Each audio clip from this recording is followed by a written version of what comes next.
Jadi Kak Rosi ini adalah panggilan akrab. Nama lengkap Kak Rosi adalah Kak Titi Rusmiati.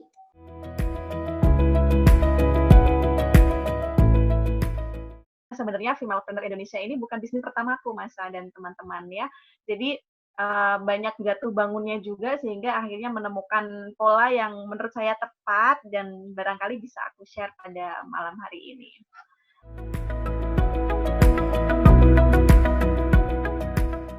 Apa sih itu wirausaha gitu? Nah, wirausaha itu adalah proses mengidentifikasi, mengembangkan, dan membawa visi ke dalam kehidupan. Nah, kalau dilihat dari kata-kata ini nih, tidak ada kata-kata berdagang, ya nggak sih? Tidak ada kata-kata menjual aja gitu. Karena sebenarnya proses wirausaha itu tidak sesimpel hanya dagang gitu. Proses mengidentifikasi itu seperti apa sih? Mengidentifikasi itu adalah proses di mana kita bisa membaca peluang, misalnya. Kita bisa membaca problem yang dihadapi orang banyak sehingga kita pengen bantu selesaiin. Gitu. Kemudian mengembangkan tuh artinya adalah proses yang terus berjalan. Di situ visi tersebut bisa berupa ide inovatif, peluang, cara yang lebih baik dalam menjalankan sesuatu. Nah, kemudian hasil akhir dari proses tersebut adalah penciptaan usaha baru yang dibentuk pada kondisi risiko dan ketidakpastian. Maksudnya gimana nih? Jadi yang namanya berbisnis itu bukan kita bekerja kepada orang lain, ya. Itu namanya intrapreneur. Ada sebutannya tapi bukan entrepreneur, intrapreneur. Artinya mereka yang berwirausaha ini udah siap bahwa dalam berbisnis itu nggak pasti banget perjalanannya gitu.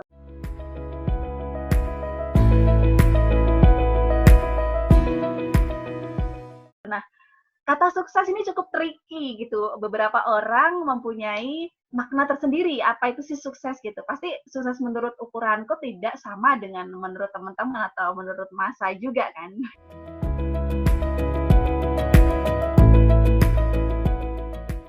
Nah, kita punya indikator sendiri-sendiri gitu. Kemudian doing what you most enjoy. Nah, ini ada kata-kata kuncinya adalah dari tadi ya, kata-katanya adalah kamu menyukainya gitu. Surrounded by people who you admire and respect. Nah, dari segi sosial juga teman-teman dikelilingi oleh orang-orang yang mengagumi ya, yang dicintai dan juga respect, menghargai kita. Karena salah satu kebutuhan manusia adalah dihargai. Bagaimana sih sebuah cara untuk menjadi entrepreneur yang sukses gitu? Yang pertama, tidak jauh-jauh pasti tentang passion. Sebenarnya yang paling penting adalah teman-teman tuh tahu dulu apa yang disukai. Itu hal yang paling penting. Karena kenapa? Kalau teman-teman nanti nggak happy ngejalaninnya, itu bakal stres. Bakal nggak bisa sustainable, nggak bisa lama perjalanannya gitu. Nah, teman-teman boleh tap di sini, ketik di sini, kesukaannya apa? Nanti coba aku gali gitu. Dan boleh lebih dari satu kesukaannya. Jadi misalnya tadi Masa suka olahraga and apa gitu. Karena orang tuh umumnya semakin kita banyak bergaul, kesukaan kita itu makin banyak gitu. Nggak bisa cuma satu hal aja gitu. Misalnya Rosi suka nulis, suka olahraga, suka traveling juga, suka makan, macam-macam banyak. Tulis aja gitu. Yang menjadi kegemaran teman-teman, jangan mikirin itu dapat duit atau enggak. Disuruh nulis aja dulu. Nah, ya gimana ya Mbak cari kerja susah, ya udahlah ini aja dulu gitu.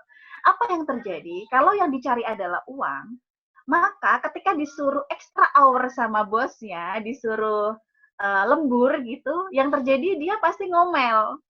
Alah nggak ada uang lemburnya gitu, mulai hitung-hitungan tuh gitu. Karena kita nggak menyukainya. Tapi kalau kita menaruh perasaan kita di situ, kita bisa menggerakkan, tidak kalau kita digerakkan oleh suara hati. Jadi suara itu ada dua, saya percaya, suara hati dan suara daging. Lucu ya bahasanya. Suara hati adalah sesuatu yang driven by heart gitu. Kalau kita tergerak oleh hati kita, maka suara daging kita ikut tergerak.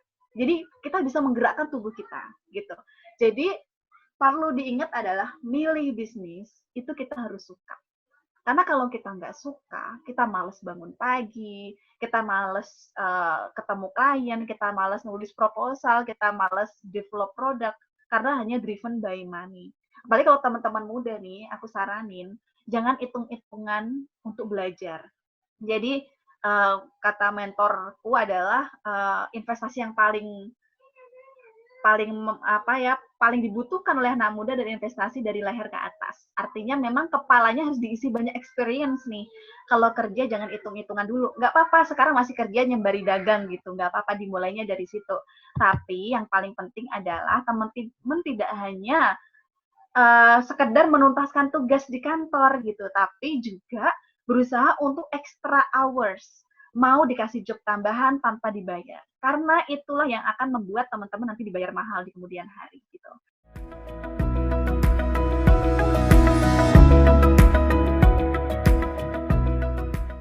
Selanjutnya adalah establishing new business enterprise. The entrepreneur not only initiates the economic activities of the enterprise, but also establish it. Artinya apa sih? Adalah teman-teman itu tidak boleh hanya ide aja. Banyak banget ide berkeliaran di sana-sini ya. Di internet, teman ngobrol itu pasti punya ide. Tapi tidak banyak yang mampu benar-benar menjadikan itu menjadi bisnis yang nyata. Jadi seorang entrepreneur, mental entrepreneur yang baik adalah dia tidak hanya memulai. Misalnya nih, yuk kita bikin sebuah pergerakan anak muda di Madiun yuk, gitu kan. Mesti ada yang begitu tuh mulai.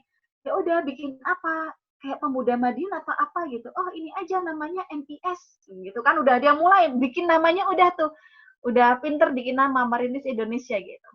Nah, dalam perjalanannya dia nggak mau mengerjakan apapun, dia hanya bikin nama doang, dia menjadikan dirinya sebagai founder gitu. Aku adalah founder MIS, kemana-mana dia ngasih tahu ke orang, tapi dia tidak bekerja di situ. Maka ini bukan mental pebisnis. Pebisnis adalah dia cari nama, dia berdiskusi, program kerjanya apa, kemudian dia sampai di level membuat ini menjadi badan hukum yang legal. Ini namanya adalah membangun sebuah new business. Karena saya sendiri mengalami gitu ketika awal-awal dulu membangun bisnis yang lain gitu. Semangat gitu, yuk kita bikin ini, yuk gitu kan. Tapi pas waktu dalam perjalanannya tidak mau bekerja gitu loh. Dia hanya numpang nama doang. Nah, ini mentalnya tidak baik. Jika teman-teman menemukan yang kayak gini, just kick off. Tinggalkan aja, cari tim yang baru, orang yang mau membangun bersama-sama, tidak hanya menumpang nama aja. Gitu.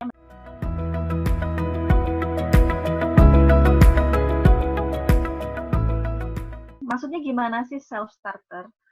Bahwa kita harus mengizinkan diri kita untuk memulai tanpa didorong oleh orang lain. Ya, jadi modal terbesar yang dibutuhkan dalam membangun bisnis adalah diri kita. Karena diri kita ini adalah mesin yang sangat utuh gitu. Kita tidak boleh mengignore kemampuan kita. Kita adalah mesin yang sebenarnya gitu. Jadi artinya gimana? Kita tidak boleh menunggu orang lain. Kita harus bergerak gitu. Kalau misalnya ada orang lain, misalnya nih masa bangun MIS gitu kan, aku diriin MIS ini, aku ngajak Bagus gitu. Bagus yuk bareng-bareng bikin gitu. Ternyata setelah jalan 6 bulan gitu, Bagus berubah keinginan. Orang kan bisa berubah ya, tiba-tiba Bagus kayak, ini kayaknya udah nggak passionku deh. Aku mau bisnisnya nggak begini deh. Aku lebih pengen jualan sesuatu yang lebih berupa produk gitu, tapi nggak MIS gitu. Jadi I wanna quit gitu misalnya. Dia pengen keluar gitu.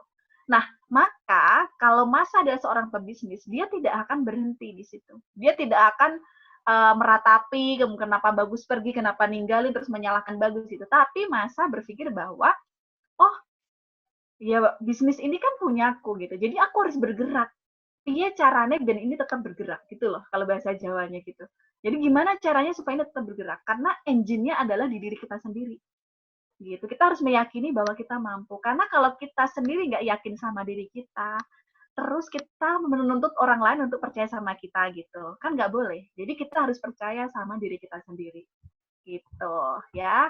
Jadi kita harus mampu ngasih motivasi kepada diri kita bahwa ya segala sesuatu itu terjadi dan banyak hal yang di luar kontrol kita. Mungkin tadi Bagus pergi gitu kan, kita nggak bisa mengontrol Bagus karena Bagus punya pendiriannya, Bagus juga punya keinginannya, kita nggak boleh mengontrol Bagus. Yang bisa kita lakukan adalah di dalam berbisnis, memang di awal-awal yang dibutuhkan itu adalah people. Jadi kayak, oh Bagus punya kemampuan A, Masa punya kemampuan B, dan teman-temannya punya kemampuan lain, kemudian menjadi sebuah organisasi, menjadi sebuah bisnis gitu, sebuah kegiatan bisnis. Nah, tapi ketika mereka ini udah kerja bareng, maka harus bikin sistem. Nah, sistem inilah yang penting. Jadi people make system, people create habit, people create behavior gitu. Jadi sistem ini bisa dibentuk menjadi sebuah SOP misalnya. Jadi misalnya pun tiba-tiba nih Masa nggak bisa jadi moderator gitu kan, maka timnya udah nggak harus pusing, nggak harus menyalahkan Masa kenapa nggak bisa jadi moderator, tapi udah punya sistem. Kalau memang orang A nggak bisa, kita punya cadangan gitu. Jadi itulah yang penting dalam menjalankan bisnis. Gitu. Kita memang memulai, setelah mulai bangun tim, setelah bangun tim selanjutnya adalah bikin sistemnya. Jadi tidak tergantung sama seseorang. Program tetap bisa berjalan pun ini tidak dilakukan oleh orang yang kita inginkan. Gitu loh kira-kira. Semoga menangkap poin yang saya maksud ya.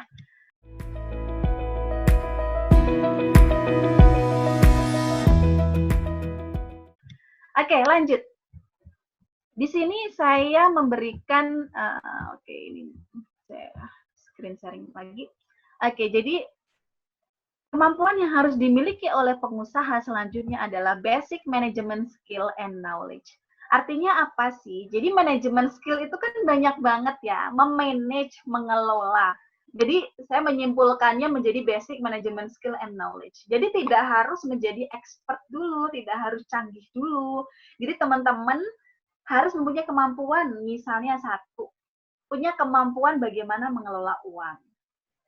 Nah, ini penting banget nih, banyak banget yang hidupnya hedon, susah nabung, ya, susah untuk ngumpulin uang gitu. Nah, dalam berbisnis penting banget kita punya basic knowledge tentang bagaimana ngelola uang. Misalnya dalam bisnis itu harus ada yang namanya dana darurat. Jadi jika nanti terjadi sesuatu, setidaknya bisnisnya bisa survive di beberapa saat gitu. Misalnya awal-awal corona gitu kan beberapa pebisnis akhirnya ngambil dana daruratnya tuh untuk tetap melakukan penggajian kepada karyawannya. Karena kegiatan operasional bisnisnya nggak bisa berjalan, akhirnya dana daruratlah yang digunakan untuk menggaji karyawannya. Kemudian juga saya di situ menaruh informasi bahwa teman-teman harus mampu punya kemampuan dasar dalam memanajemen energi dan juga waktu. Jadi manajemen energi itu gimana sih? Artinya adalah mengatur energi kita yang terbatas. Kalau waktu itu kan ya gitu-gitu aja 24 jam udah ya. Tapi energi itu adalah bukan hanya tentang waktu, tapi adalah kualitas performa terbaik kita. Nah, ada beberapa orang itu yang cocok kalau mengerjakan sesuatu itu malam hari. Cocok tuh artinya dia ngerasa hidup kalau ngerjain tuh bisa. Dan aku adalah salah satunya. Jadi otakku tuh bisa celing gitu ya kalau ngerjain sesuatu cepat itu kalau malam. Nggak tahu kenapa itu kayaknya sejak SD udah begitu. Tapi kalau SD itu kan masih diatur orang tua, ya masih nggak boleh tidur malam. Kalau belajar harus subuh gitu kan, disuruh subuh buka buku. Sejak kecil saya menyadari subuh disuruh buka buku cuma aku buka doang. Nggak ada satupun materi yang masuk. Tapi kalau belajar itu harus malam gitu. Nah, beberapa orang bisanya tuh pagi, justru senengnya dia kalau kerja ya dari pagi hari gitu loh. Nah, teman-teman di sini harus bisa mengetahui dirinya, teman-teman ini adalah orang malam atau orang pagi. Bukan karena terpaksa ya, tapi teman-teman lebih merasa punya quality yang paling maksimal itu di jam berapa sampai jam berapa. Itu harus digunakan sebaik-baiknya.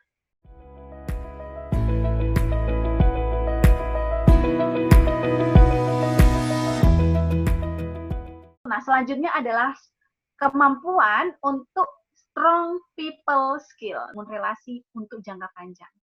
Artinya kita berinvestasi kepada diri kita, kenalnya sih sekarang. Tapi jangan-jangan nih 2 hari kemudian, 3 bulan kemudian, 1 tahun kemudian, bahkan bertahun-tahun kemudian kita hubungi orang tersebut karena kita butuh dia gitu. Jadi mungkin saya dengan Masa gitu kan kenalnya saat ini gitu, tapi kita nggak pernah tahu gitu. Jangan-jangan nih di masa depan kita ketemu lagi dengan ilmu yang baru, dengan diri yang lebih kuat, lebih hebat, sehingga kita bisa kerja bareng gitu. Jadi inilah yang dimaksud dengan strong people skill. Jadi kita sebagai pebisnis harus bisa fleksibel. Fleksibel tuh apa sih? Nah, fleksibel itu maksudnya adalah willing to change. Nah, lucu banget nih, kayak misalnya ada salah satu UMKM yang kami dampingi gitu. Misalnya, Mbak, aku tuh kan jualan tuh es, kalau kalian dia minuman es gitu kan. Gimana ya Mbak caranya supaya esku ini bisa dijual laris, padahal sekarang musimnya musim hujan gitu. Nah, jadi seharusnya cara berpikirnya tuh bukan gimana supaya esnya bisa dijual laris, tapi aku harus bikin produk apa ya yang tetap menggunakan bahan baku itu tapi bisa tetap terjual gitu. Jadi seharusnya, karena kita sudah tahu kalau misalnya zamannya lagi musim-musimnya dingin gini ya, cuacanya lagi serba sering hujan, kita nggak bisa jualan es aja gitu. Kita harus jualan minuman yang lebih hangat atau makanan yang memang hangat, yang siap saji gitu. Jadi kita harus mampu berubah sesuai dengan kondisi yang ada. Selanjutnya adalah know how to network. Ini ada hubungannya sama yang tadi. Jadi, kalau saya boleh menyimpulkan ya, bisnis itu bisa sukses jika kita punya network, kita punya jaringan. Udah deh, ini satu-satunya kunci menurutku. Kalau disuruh milih, ini yang paling penting selain modal, selain tim, ini yang paling penting. Kenapa? Gini aja pertanyaannya, kalau misalnya kita jual produk, kita keluarin produk pertama kita, misalnya kita jualan susu kedelai gitu, kira-kira siapa yang akan beli pertama kali? Ayo coba bisa ditebak.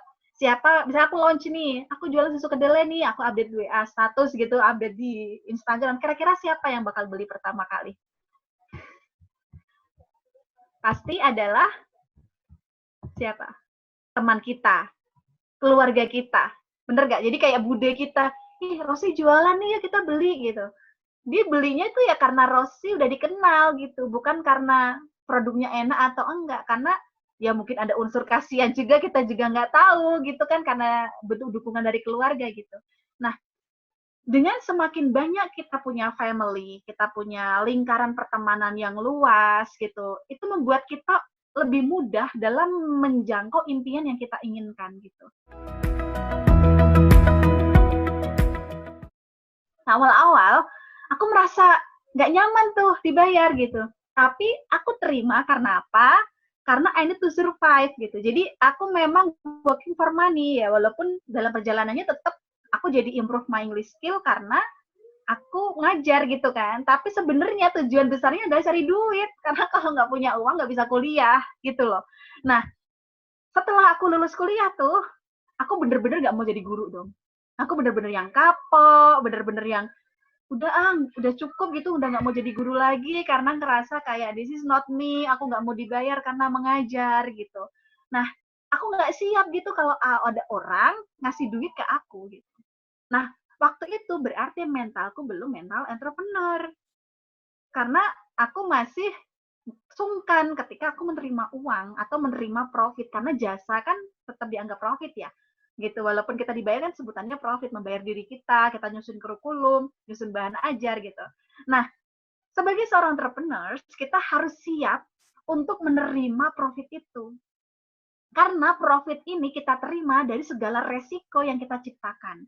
Misalnya kita jualan bakso, resiko yang kita tanggung apa sih? Resikonya adalah tabung gas jadi kosong, kita harus nyuci, kita harus ada kemungkinan terjadi sesuatu di dapur, tangan kita kegores, mata kita pedih karena kena asap, atau mungkin mata kita pedih karena ngirisin bawang, atau mungkin kita kena resiko kita nggak bisa ngobrol sama keluarga sementara waktu karena sibuk masak gitu.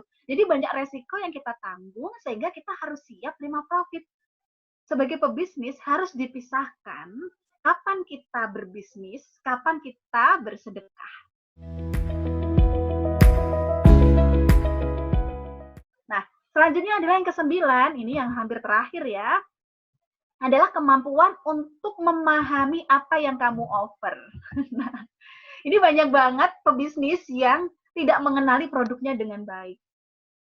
Jadi pertanyaannya paling gini ya, yang paling mudah buat aku adalah teman-teman harus bisa mengenalkan bisnisnya dalam satu kalimat selama 1 menit.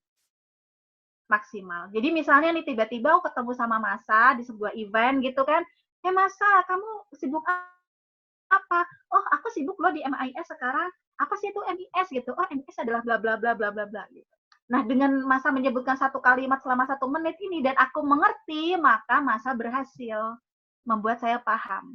Jadi teman-teman harus mengenali teman-teman ini produknya apa, bisnisnya apa, coba disusun menggunakan naskah gitu, kayak diketik gitu kan, nanti dihapus lagi, diketik lagi sampai menemukan kata-kata yang mudah kita ucapkan. Ini kalau bahasa kerennya sebutannya elevator pitch. Elevator tuh ini apa namanya lift. Bayangannya adalah kalau kamu ketemu seseorang di lift dalam waktu 1 menit itu kamu akan ngapain? Apakah akan main handphone? Padahal kalau di lift suka nggak ada sinyal ya kan? Ataukah dengerin musik sosok sibuk?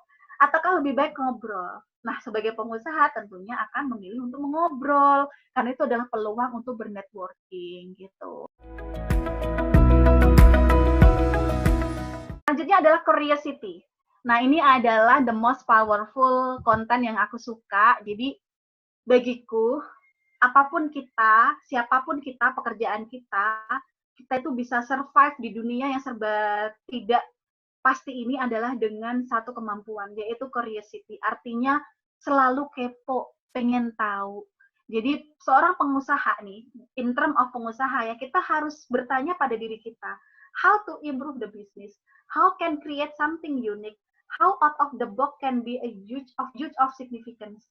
Jadi artinya teman-teman itu harus selalu penasaran tentang apa yang terjadi di masyarakat. Misalnya dulu kan ya nggak ada Instagram gitu kan, tiba-tiba ada tuh. Kita tuh nggak boleh yang kayak sekedar, Instagram apa sih itu? Kita nggak boleh kayak gitu, nggak boleh sekedar mengabaikan gitu, nggak boleh menyepelekan, tapi kita harus penasaran.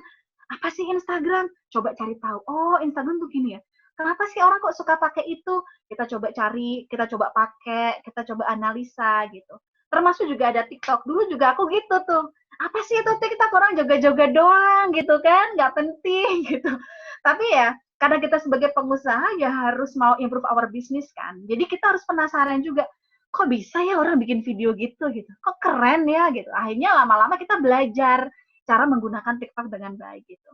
Dalam hal apapun, teman-teman harus tetap mempunyai rasa penasaran yang tinggi dalam berbisnis. Karena ini adalah kunci ketika kita pengen survive gitu.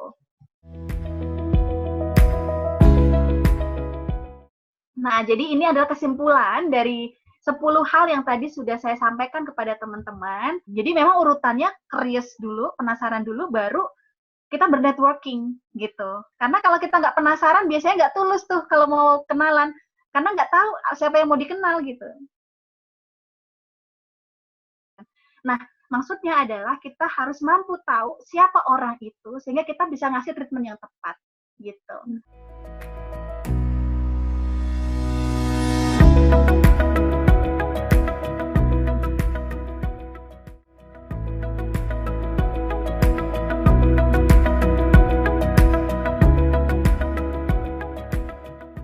Itu sebenarnya sangat relate sama materi yang tadi udah aku sampaikan tentang basic management skill ya, Masa, bahwa kita dikasih waktu yang sama, yaitu 24 jam gitu. Presiden pun dikasihnya sama.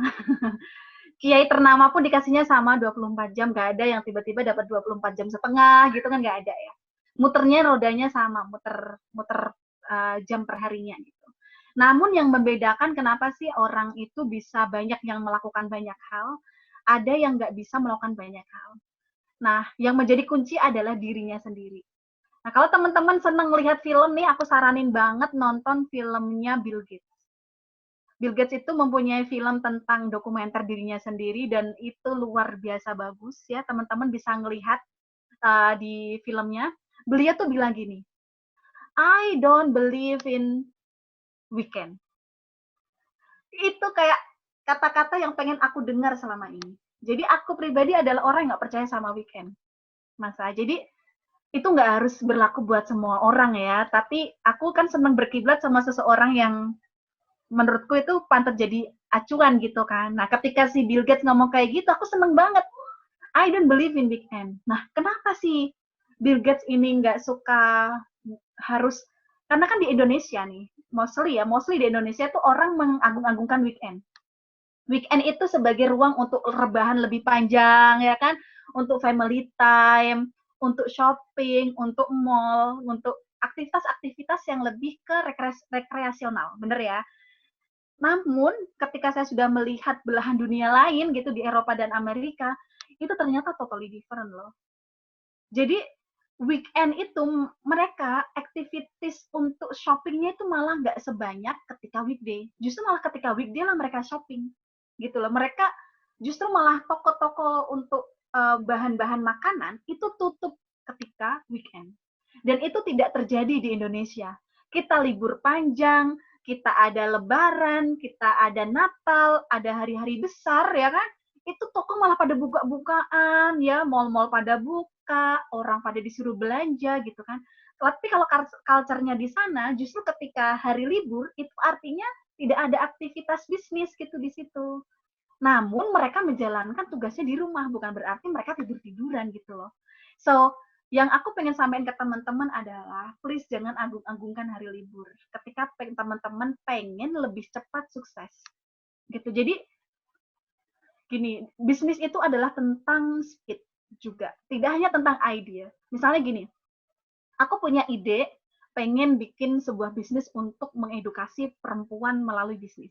Ya.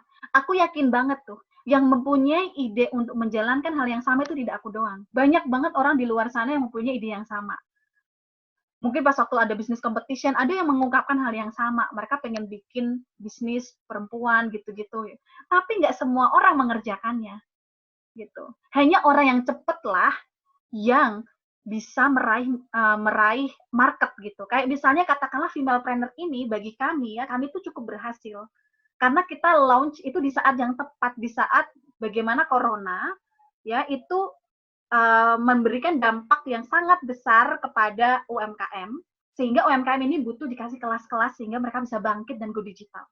Padahal Femalpreneur ini hadir tidak disengaja karena corona. Kebetulan corona gitu loh. Jadi akhirnya si Femalpreneur ini jadi ruang. Andekan orang-orang sana yang mempunyai ide yang sama, melakukan hal yang sama, pasti kompetitorku banyak banget dong gitu. Jadi intinya teman-teman jika kepengen bagaimana menjalankan bisnisnya dengan pekerjaan kantornya adalah penting banget kita jangan mengeluh-elukan weekend. Gitu ya. Itu pertama. Ya, weekend itu hanya hari kok anggap aja sama, nggak ada spesialnya mau hari Jumat kayak hari Sabtu, hari Minggu itu sama aja. Yang kedua adalah bagi energi. Tadi kita udah tahu dong waktu terbaik diri kita tuh kapan. Misalnya kayak aku kan malam. Dulu kan sebelum sekarang ya, sebelum setahun terakhir saya kan masih kerja tempat lain. Bahkan beberapa bulan yang lalu saya juga sempat freelance. Jadi kayak misalnya saya sudah alokasikan tuh, 3 jam untuk freelance, selebihnya ya untuk di Femalpreneur gitu. Selebihnya untuk istirahat, untuk baca buku, untuk pacaran, untuk nonton TV, dan lain-lain ada porsinya gitu. Dan energi ini termasuk mengelola informasi. Jangan semua aplikasi di-download di handphone juga. Harus kalaupun di-download minimal di-mute, supaya nanti sewaktu kita butuh baru kita buka. Nggak boleh jangan sampai kayak terlalu banyak pop-up di handphone kita, karena hidup kita juga semuanya ada di handphone kan. Jadi kalau terlalu banyak notifikasi, nanti kita jadi nggak fokus gitu. Intinya adalah manajemen energi dan juga jangan mengeluh-elukan weekend. Ada 2 hal itu ya, Mas. Semoga menjawab.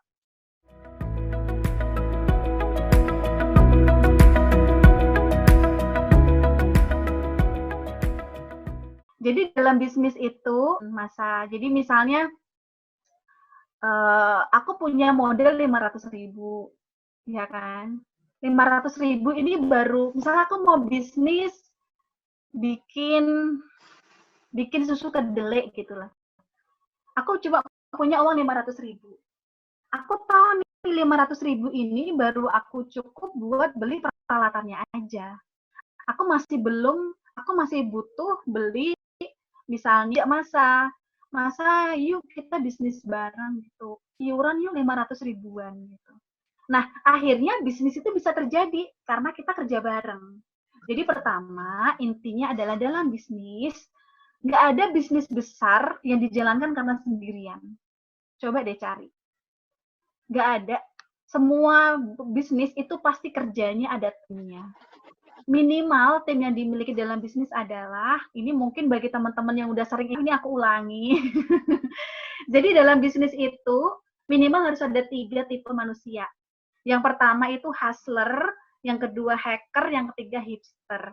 Hustler itu adalah sosok pemimpin nih, yang dia tahu target. Oh, aku mau bikin targetnya ini, visi bisnisku ini, dalam setahun aku pengen ngejual 10.000 botol susu kedelai misalnya gitu.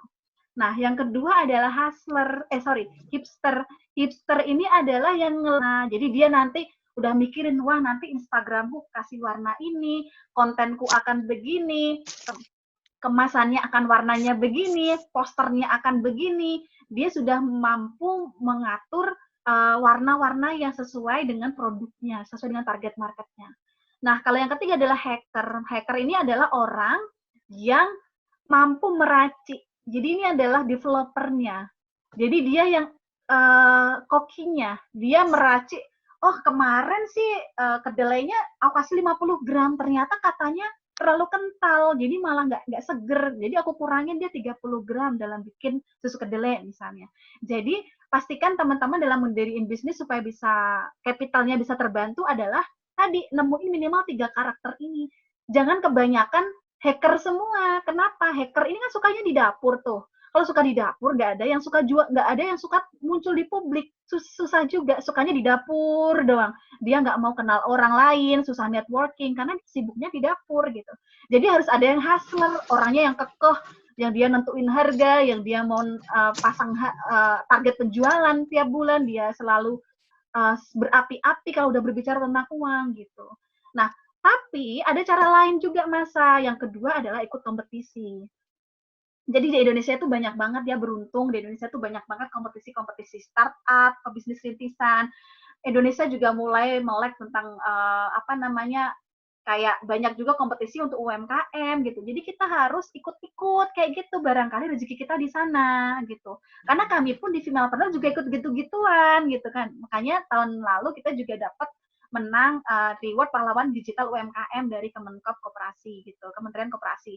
Nah, itu ada uangnya dan alhamdulillah itu jadi lumayan buat tabungan kita, buat jadi dana cadangan gitu. Jadi harus ikut kompetisi supaya kapital kita terbantu. Bisa juga yang ketiga ngelibatin investor. Nah, ini cara mainnya udah beda nih. Kalau investor itu cara mainnya adalah ada investor tuh 2 macam. Ada yang suka bisnisnya jalan dulu baru dia mau invest, ada yang mau beli ide kita. Tergantung investornya. Kita harus kenal banyak-banyak investor nih. Kalau memang kita seneng sama investor yang beli ide kita harus siap saham kita akan dibeli sama rata sama dia. Kayak misalnya udah mintanya dari awal udah 30%, misalnya udah gede gitu, atau 20%, which is itu sangat gede untuk pebisnis pemula gitu. Jadi kalau investor yang biasanya yang kalau udah jalan, traction-nya udah bagus, biasanya kita diminta paling 5% atau 10% aja. Gitu. Sehingga kita cuma jual ide, nulis proposal gitu kan, nulis pitching, konten presentasi, kita presentasi ke dia, kemudian Pak, aku butuh 5 miliar nih untuk biaya ini, misalnya begitu. Dia kasih uang, bisnisnya jalan. Jadi sebenarnya kunci dari semua ini bukan tentang capitalnya ya, Masa dan teman-teman. Kunci dari semua ini adalah diri kita. Diri kita adalah self-starternya. Diri kita yang harus menentukan, kita mau cariin tim kah? Kita mau cari investor kah? Kita mau ikut lomba kah? Kitalah yang menentukan. Atau bahkan yang keempat, kita bisa cari permodalan lewat pinjaman bank. Ya, atau fintech. Banyak banget kalau pinjam bank, KUR itu lebih murah bunganya. Tapi kalau misalnya pinjamnya di keuangan yang menggunakan teknologi, biasanya bunganya lebih besar karena tanpa jaminan, biasanya gitu.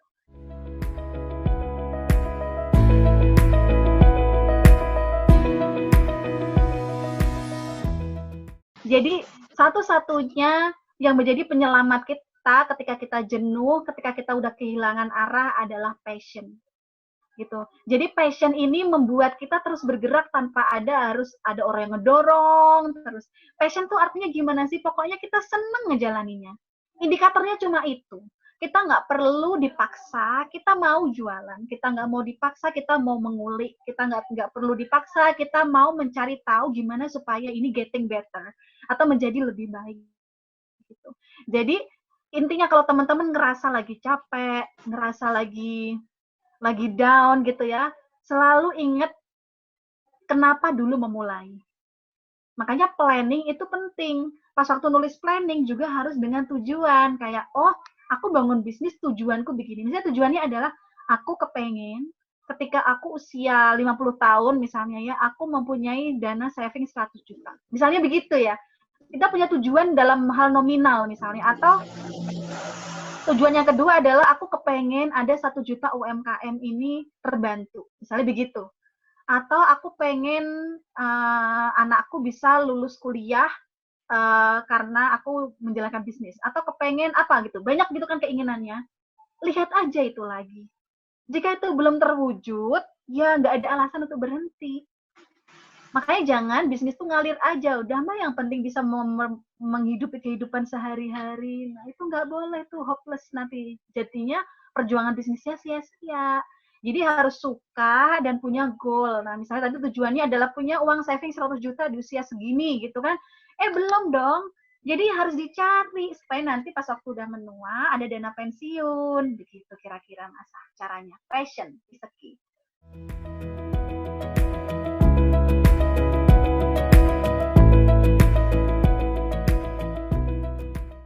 Aku nggak bisa menjawab itu lebih baik atau enggak, karena aku nggak tahu itu franchise-nya apa, ya kan? Jadi nggak bisa dijawab 1-2 hal, tapi yang jelas cari yang paling ada profitnya.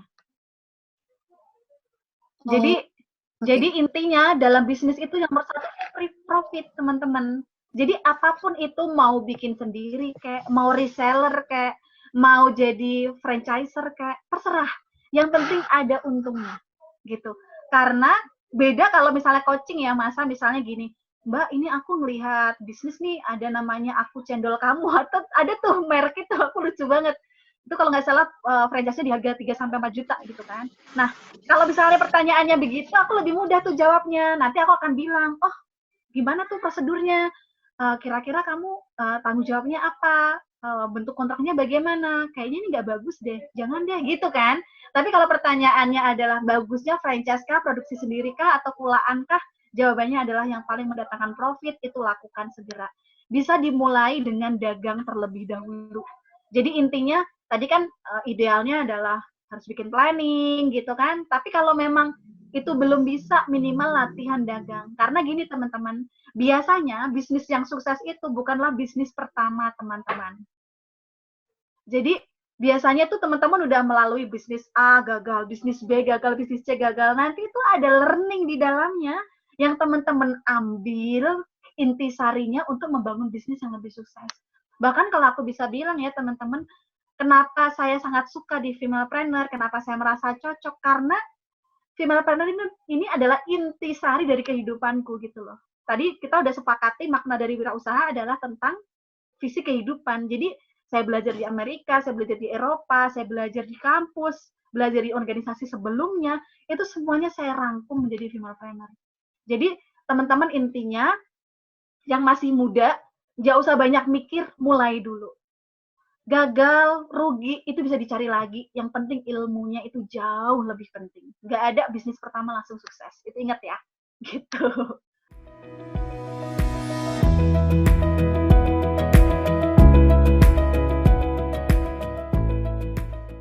Oke, ini pertanyaan yang umum ditemukan, tapi pertanyaan yang sangat tidak mudah dijawab ya, Masa, gitu. Karena, bentar. Saya pernah di posisi itu, tapi sebentar, saya mencoba mencari formula yang tepat untuk menjawab ini. Tidak ada bisnis yang tidak beresiko. Itu sudah disepakatin ya. Bisnis itu resikonya apa sih? Resiko kehilangan waktu, ya, karena waktu terus berjalan. Resiko kehilangan uang. Resiko kehilangan kebahagiaan sejenak. Kayak kebahagiaan tuh artinya bukan kebahagiaan hidup ya, tapi lebih ke kayak nggak bisa banyak-banyak liburan karena harus uangnya buat modal yang biasanya bisa buat beli tiket pesawat misalnya, jadi nggak bisa. Atau nggak bisa nonton TV terlalu sering, nggak bisa nonton drama Korea dulu, atau nggak bisa baca buku dulu terlalu banyak, paling sehari bisa berapa lembar doang, nggak bisa banyak melakukan hobi karena harus bisnis gitu ya. Jadi 3 hal ini tuh udah dikorbankan. Jadi sebenarnya Kalau ditanya apa yang minim resiko, kalau masih, tadi kembali lagi ke yang tadi, itu kalau kata Maria adalah bisnis itu high risk, high return, bener. Semakin besar yang kita korbankan, peluang untuk kembali ke kita, benefitnya itu bisa semakin besar. Tapi bukan berarti ya di awal harus sudah jor-joran gitu. Bukan berarti high risk itu pasti keuntungannya lebih banyak. Itu belum tentu. Banyak juga orang yang udah katanya bakar uang, nggak balik modal, itu juga banyak. Jadi saranku bagi kamu yang masih bekerja, terus merintis bisnis, adalah mulailah bisnis yang dari passion. Daripada bisnis dimulai dari berdagang. Gini loh maksudnya. Aku agak takut menjelaskan ini, takutnya salah tangkap nih. Kalau bisnis dari dagang tuh sebatas ini. Misalnya aku bekerja di kantor. Dulu kan aku pernah kerja di bank gitu ya. Oh, masa ini jualan, tadi aku lagi-lagi misalnya jualan susu kedelai. Mas ini temanku. Aku bantu resellerin. Gitu ya. Aku bantu jualin tuh. Oh, masa produknya murah, terus kayaknya aku punya teman-teman yang suka susu kedelai juga, jadi aku bantu jual-jualin gitu. Itu menurutku tidak boleh dilakukan jika kamu nggak passion sama susu kedelainya. Kenapa? Karena nggak akan berkelanjutan. Itu boleh dilakukan jika Rosi juga suka susu kedelai. Jika Rosi ini passionate, senang banget sama susu kedelai. Jadi, suatu saat jika aku sudah punya waktu yang lebih lega, maka aku akan produksi susu kedelai sendiri. Aku akan bikin brand sendiri. Nah, sekarang aku masih jualin produknya Masa karena aku masih belum punya cukup waktu untuk ngelola proses produksi. Jadi adalah inti dari semua tadi, mulailah bisnis dagang, apapun itu, dimulai dari yang kamu suka. Jangan hanya karena uang. Oh, dari Masa kulaannya 10.000, aku jual 20.000. Ya, aku untung 10.000 gitu. Yang dicari jangan 10.000-nya, tapi makna bisnisnya, gitu loh. Gitu ya teman-teman muda, intinya cari passionnya yang disukai apa, mulai dari reseller gak apa-apa, tapi pastikan kamu juga suka produknya, sehingga suatu saat nanti kalau punya waktu bisa produksi sendiri, atau punya brand sendiri, walaupun mungkin produsennya masih Masa nih, Masa aku tetap ngambil dari kamu ya, tapi aku botolin sendiri, aku packaging sendiri, itu juga gak apa-apa, gitu.